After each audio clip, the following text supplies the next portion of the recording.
I'm Husanla. I've practiced survival for 2.5 years and I'm on an extreme survival trek. Last time I found wild salt and meat, now I'll go deeper. I've reached the heart of the primeval forest. I'll keep trekking south to survive and eventually return to civilization. It's easy to see these are bear tracks. I never imagined that while I was sleeping, I'd come so close to such a terrifying creature. This is only a few dozen meters away from my shelter. This print is very fresh. It might have been made just an hour ago, which is why I'm a bit nervous. And this guy is big, over 10 centimeters, weighing at least 120 kilograms. The bear has definitely noticed me by now. In this part of western Hunan, it's mostly black bears. Their sense of smell is incredibly sharp, even 7 times that of a top hunting dog. They can pick up a strange scent from a kilometer away. There are 2 reasons it hasn't attacked. Either it's full, or something else is more tempting than my 100+ pounds. Playing dead might work with a grizzly, but never with a black bear. They're omnivores and won't pass up carrion. Even if you play dead perfectly, it'll rip your belly open to check you out. I doubt it's full, as black bears usually sleep during the day. They're active at night. If it were full, it wouldn't be out this early in the morning, so the only possibility is that nearby something is attracting it. I'm going to follow the tracks left by the black bear to track it down and get some close-up footage. Take a look at this tree. You can clearly see that the trunk has been rubbed. Black bears really love rubbing themselves against trees like this, mainly because they just can't reach their own backs. When their backs get itchy, they'll use those hard-to-reach spots to rub up against these rough protruding parts of the trunk to scratch that itch. Look, there's even some fur here.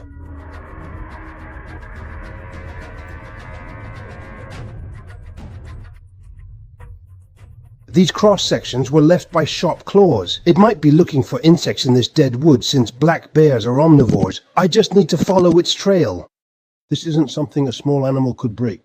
I'd say this area is the black bear's hunting ground. A struggle took place right here. Broken branches and these dead leaves look like they've been rummaged through.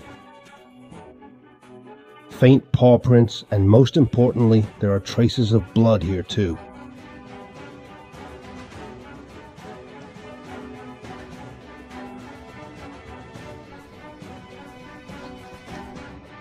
The bear is definitely wounded, or it caught some prey. Following this blood will lead me to it.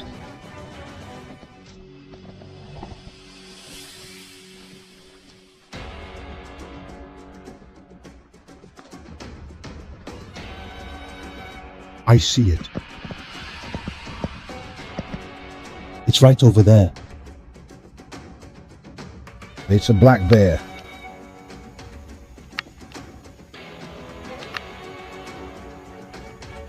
The black bear is eating lunch about 50 meters away.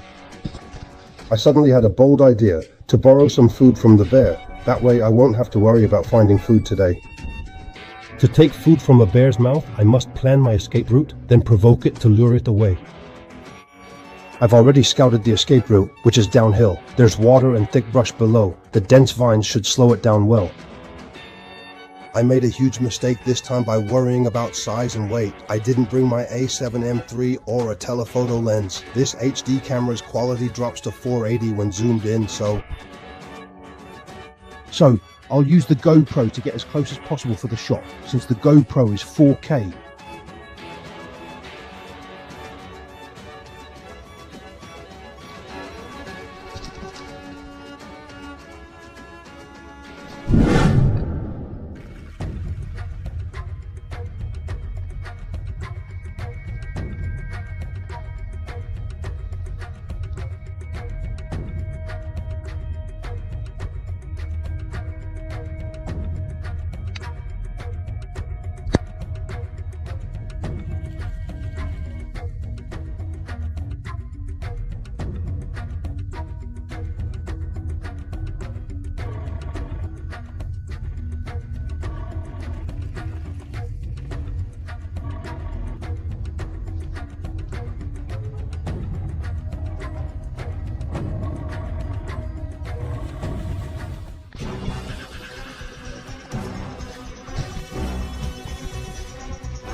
it can climb trees.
I haven't had a drop of water since I left this morning. This intense exercise makes me feel like my lungs are going to burst.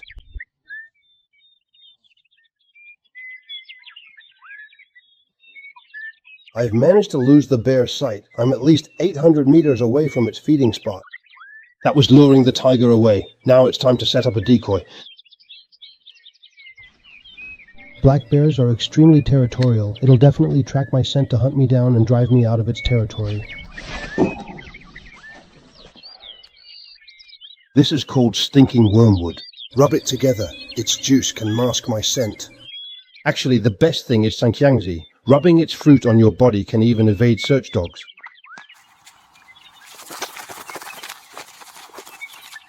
You can tell the wind direction by the slight swaying of the plants. Now I need to get food from the bear's feeding ground. Since I'm upwind, I have the advantage.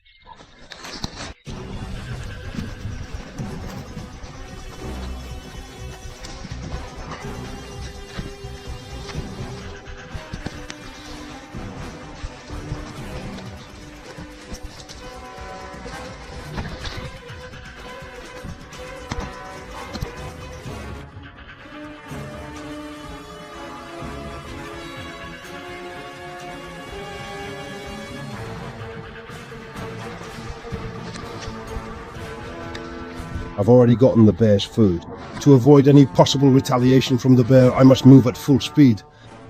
My flight just now was simply out of respect for the bear. If I faced it head-on, it'd be a 60-40 split. 60 for me, 40 for it. So I find some survival bloggers to be truly childish. True wilderness survival requires not only a strong, trained physique, but also this kind of inherited cultural heritage. My family's 3 ancient books record astronomy, military strategy, medicine, and geomancy, covering everything. And according to the beast scripture section for wild animals, strike a wolf's waist, a fox's back, and strike a black bear below its crescent. Because there's a tuft of crescent-shaped white fur on a black bear's chest, and that's its vital point. So a strong physique combined with rich knowledge is my capital for traversing the wilderness. I'm Husan Lan. I've practiced survival for 2.5 years. I'm trekking through this primeval forest to survive. Last time I snatched food from a bear. Now I'll continue my journey.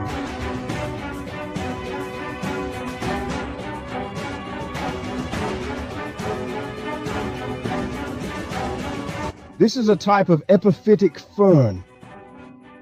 Its rhizome has high medicinal value. It strengthens the kidneys and bones and relieves pain from injuries. These are its nutritive leaves.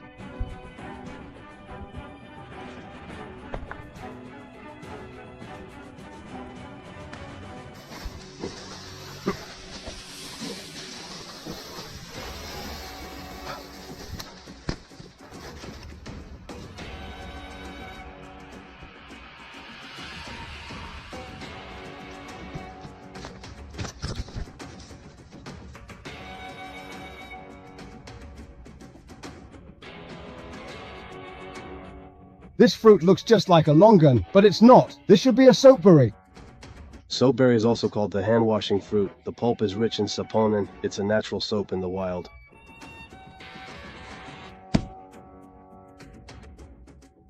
I'm out of danger for now, at least for the moment.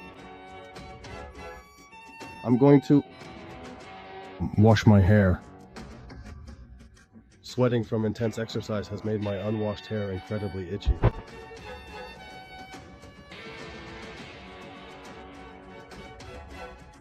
It's already lathering up. Oh my god.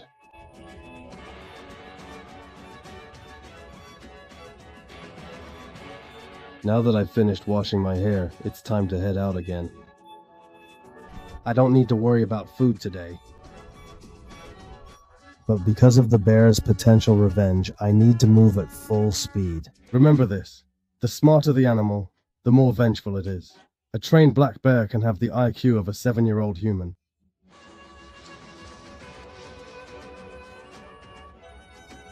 There's a large patch of palm trees here. This one is the tallest. It must be the king of palms here.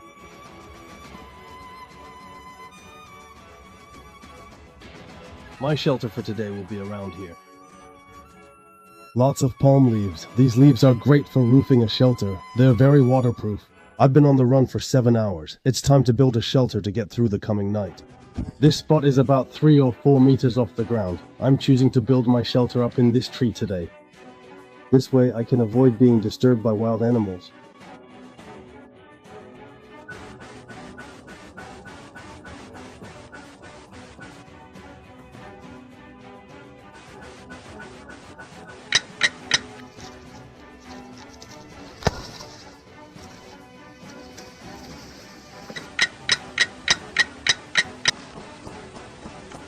After 2 hours, my shelter is finally finished. And I've picked a good spot. Surrounded by mountains, the wind can't get in. As long as I have enough fire, I can get through tonight easily. I'll use palm stalks to make a base and cover it with soil for insulation. This will be a simple stove. It's raining hard. I need to find enough firewood now, or it's going to be a very long night.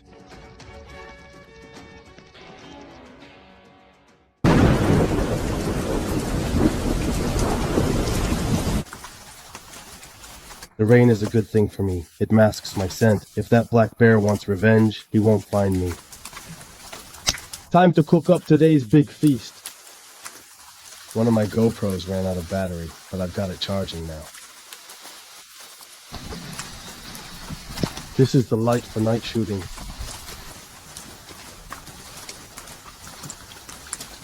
This smells so intensely gamey. This is the kind of food I actually snatched right from the bear's mouth. It's a wild boar, and I took the rump.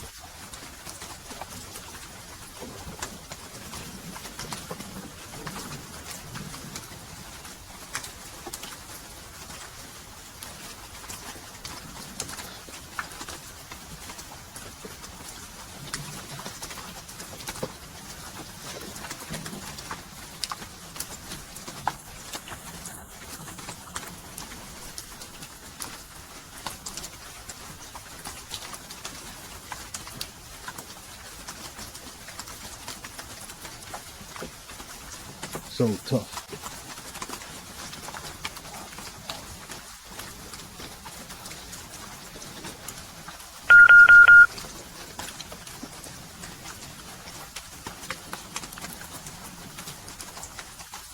It's just a bit tough. Too bad there's no salt. I should have grabbed some of that sumac.